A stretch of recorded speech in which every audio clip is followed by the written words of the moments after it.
then? So I think it was an important 3 weeks.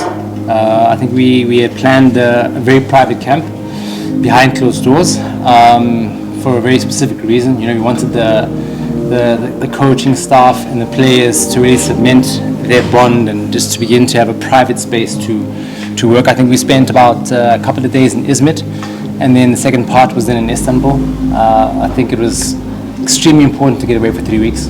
Getting away mentally, physically, from the country. The weather was prime for conditioning, for our periodization. So I think from a morale perspective, and I think just for initial ground foundation, phase 1 preparation, I think an excellent tour, very productive, and a lot of hard work. I think a grueling, intense, but very productive preseason.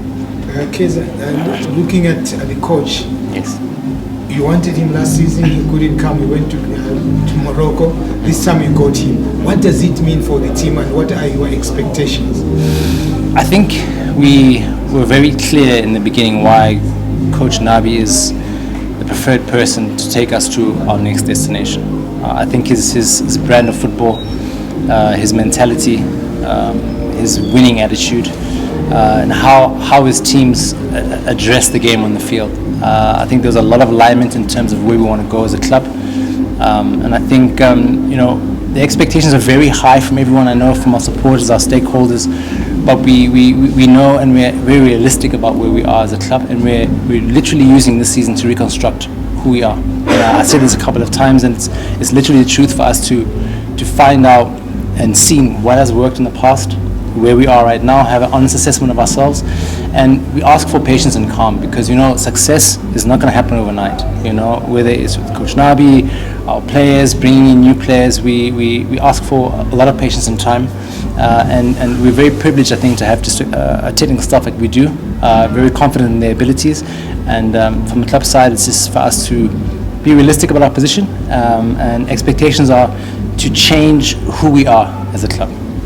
And what is he made of the squad that he inherits, and what conversations have we had with him just around the squad? A very positive one. I think the coach is very well versed in, he's done his research in the league. He's not just coming now and seeing a bunch of players. I think him and his staff are, consummate professionals.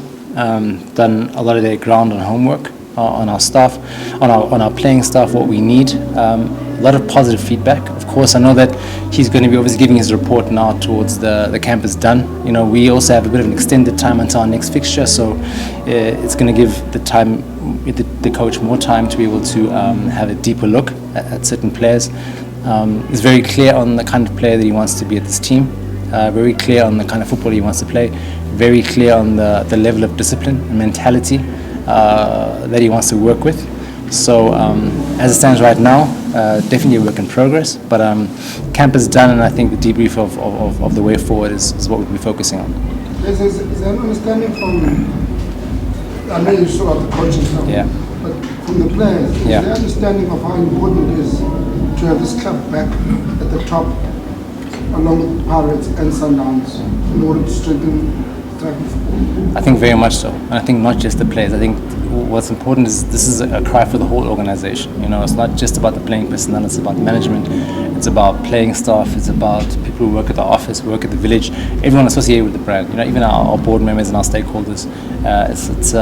It's a wake-up call to all of us, and I think the mentality in the group is a big point for the coach, and I think that's a lot of focus has really gone into that. So I think the players understand the task at hand, understand the importance and the gravity of what transpired last year, where we are now, and what is expected of them. And I think they have really grasped what we need to do moving forward. The bar has been raised significantly, and I think they're in for a lot of hard work.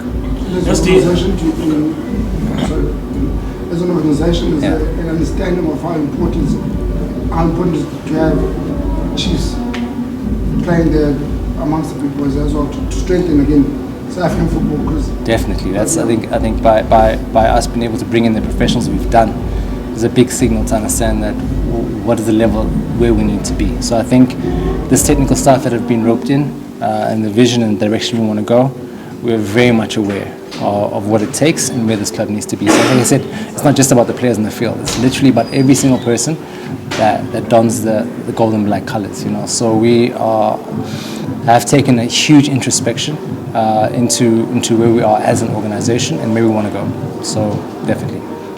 Justin, how far are you from assembling what will be a team that you feel that, okay, the technical team is the team that they are looking for? Because I think I get the feeling that you are still not done on the market. Maybe just how far are you? And she's playing in September, only in September. I know that as an influential club in the ecosystem of South African football, it's not really an ideal thing that a full month will go, but are you also looking at that maybe in hindsight as a blessing in disguise for the technical team to just fully set? So to answer the first part of the question, we're definitely not done in the transfer market because there's some glaring positions in the squad that we need to reinforce. We have a young squad at the moment in time. I think it's a squad that needs a bit of experience, a bit of quality. So we are very mindful of the demands placed on what's coming next season. So to answer the question, we're working behind the scenes day and night to make sure that we reinforce where we need to reinforce. We've gotten a bit of a clear roadmap of the kind of player we need in what positions. And so on that point, we're definitely working on it. And I think the fixture being delayed, it's never ideal because, you go in a pre-season and you plan your periodization, from a sports science perspective, and it's loads are done on a certain perspective in a certain way, knowing the games will start on the 3rd. So I think we've got a great sports science team, and I think from a conditioning perspective and technically, I think it's always good to have more time to prepare, but it's very important the kind of opposition we get now in our friendly games to be able to keep the right intensity, mentally, physically, and technically and tactically for the guys to understand what the coach wants. So I think two-edged sword, more time to prepare. I think we're still very clear on what needs to be achieved in the short-term objective. Looking at the type of players that you have in your development, having watched them train, how much of a choice does he have with Nabi to go through the development, and who have you assigned to actually make sure that he gets the look that he wants, the player that he wants, he grooms the players that, what's the turnaround time for him to actually use the development side of Kaizer Chiefs? Yeah, I can't really say there's a turnaround time. I think the coaches literally today, yesterday was the first time he touched foot in the country, and he's had 3 weeks tasked with, getting the first team prepared. He had a few youth players with him and his technical staff for them to assess and look at. And I think as time goes on, I think these next couple of weeks is going to give the technical staff as a whole time to look and see, what's at the academy, the level of certain players, and just besides the academy, but as a holistic structure to see where we need to beef up, where we can improve, and just to get an understanding of our ecosystem and the direction that we want to go. But I think we've got very capable people within the structure to provide the information, and the coach has really done a lot of his research, so he knows a lot of players, even youth players.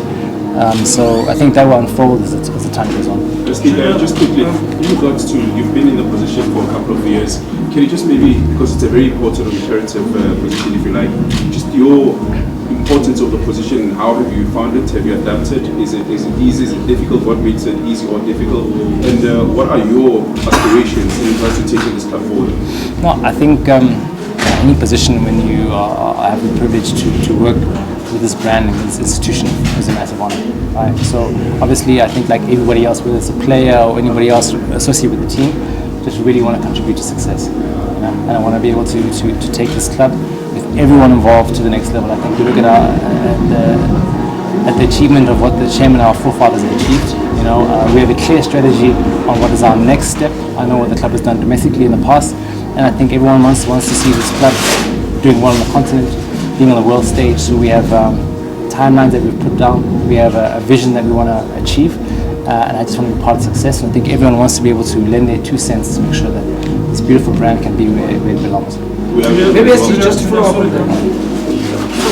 What is the latest with Kunis? Because I'm sure as the management, you don't want to allow this thing to drag and also avoid a situation where every time we see you, we ask you about the same thing. Are you guys discussing this? How soon can you make a call on what's the direction? No, I think as time goes on, we'll be able to divulge more information. I think everyone knows from the start of the season with E2, when we sat down and spoke, I think we released a statement, when it came, as far as it came to his playing contract. We had assessed everything, and we've sat down with E2, and we see him playing a very, very valuable role within this institution. I mean, he has contributed tremendously to this institution. He's a living legend. I think he has a lot to offer, whether it's academy players, senior players, in various roles. So I think as time goes on, we'll be able to divulge the next steps with E2. But he's very much a very important part of this family, this organization, and this team. So I think as the weeks unfold, we'll be able to release some more information about that direction. But yeah, I mean, a person who's achieved and been at one club like he has, I think he's a fabric of the cloth and everything of this team. So I think we are privileged to have someone like him around this team, especially at this important time, and I think as time goes on, like I said, we'll be able to divulge the next steps. Steve, we're part of the process that has been happening now for quite some time. And how important is this project for you personally? Because it seems as if you are involved as Coach Nabi coming along. How important is this to work for you personally as you look at it? Just say by that you are. I think, to be fair, I mean, this is extremely important to everyone associated with the team. I mean, we plow our lives into this, and we are tasked with responsibility to be able to execute and achieve. So I think it's extremely important, not just for myself, but for every single supporter, every single player. And yeah, I think it's definitely a work in progress, but extremely important. Yes. What have you found in terms of what has been the challenge in terms of how the team is acquired talent, be it technical players?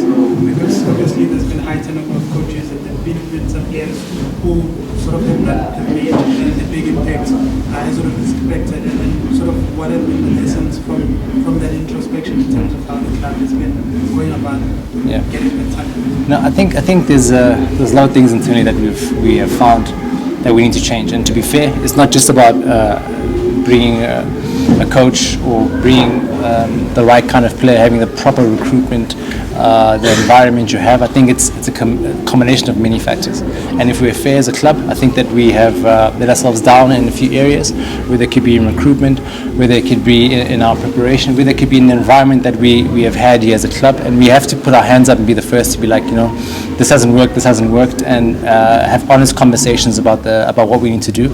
And I think we know that we have gotten many things wrong. And I think it's very important. That's why even how we're trading in the transfer market now is very calculated, it's very specific, and like I said again, it's a combination of factors. And us as a club, have we done our supporters a disservice in some of our decisions and how we've done stuff? Yes, we have. And I think we've definitely internally sat down, looked at what we need to do, and we're working on that. One of the things that we've spoken about was the fact that Coach Nabi is more to you, and then you think of the development what Coach Arthur did. Where is this Coach Arthur now part of the structure as to molding the young players that are coming? Coach Arthur his title is senior coach, senior academy coach. His task is very important. I mean, he works with our DDC under 19, under 17, 15, and 13 to be able to provide blanket playing philosophy. So his role and time is spent with each of the groups to make sure that we have uniformity and we're able to continue our progression and pathways for the youth players.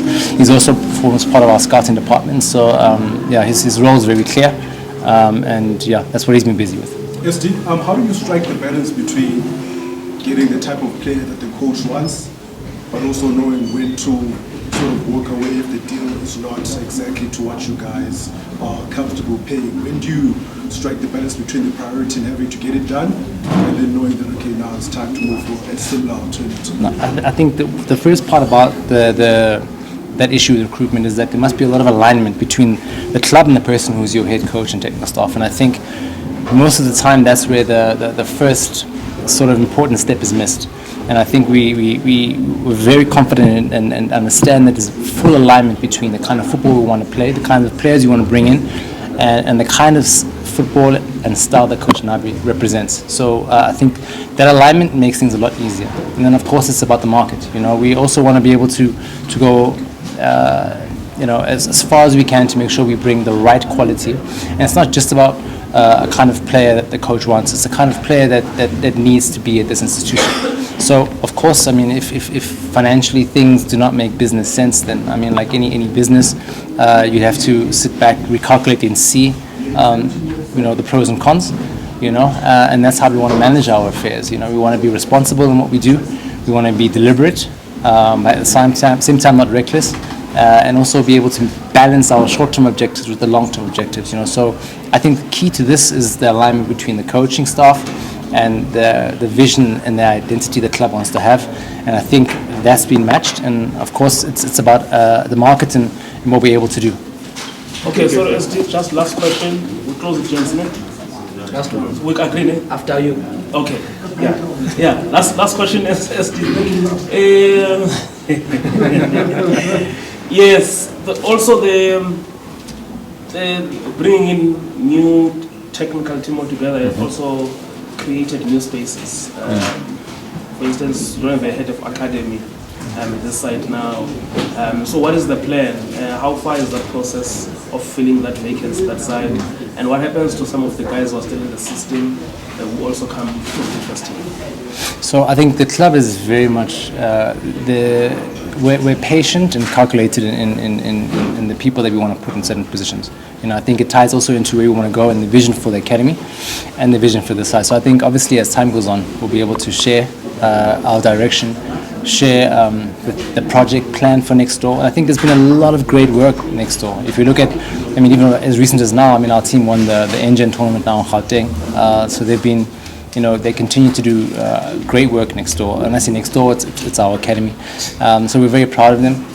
And even in looking at some of the talent that was able to join us now in camp, we can see there's a lot of hard work that's going in, and it's just about being able to merge that with the right experience and right quality on the first team level, and that's a very key point for us right now. Is to be able to bring the right experience that can help them in this environment. So I think we'll be able to provide direction on where we're going with our academy and with anything else as time goes on. And yeah. Thanks. The question was also about, because I was at the end, I saw some of the staff who were with the first team also there to support the team. Yeah, we have Dylan Shepherd, who obviously will be assistant coach Vela at DDC side. He's also forming part of a scouting team. We have Muzi Maluleka, who also will be our fitness coach at DDC level, and of course Stali Matibe will be our DDC goalkeeper coach. So they're part of us. They're part of the academy, and they're looking forward to this next season. No, nothing much. I think you saw the level of opposition and the clear intent in their pre-season tours. I think great kudos to the management, to the players, staff. They went to some great territories, and leaving the country and coming back, we saw how that benefited them last season. They did tremendously well. We look forward to a very tough season this season, and they must know it won't be the same as last season. From our side, that we're going to really up our intensity and our workload and our quality, and we wish them all the best. But if you look at the bar that they're setting, extremely high. Congratulations to Sundowns again for all that they continue to achieve, and of course Pirates for great season they had last season. So you see by their intent and their professionalism in pre-season, it just bodes well for the season ahead. Thanks guys. Thank you. Maar ik hij laat like. Ik zie.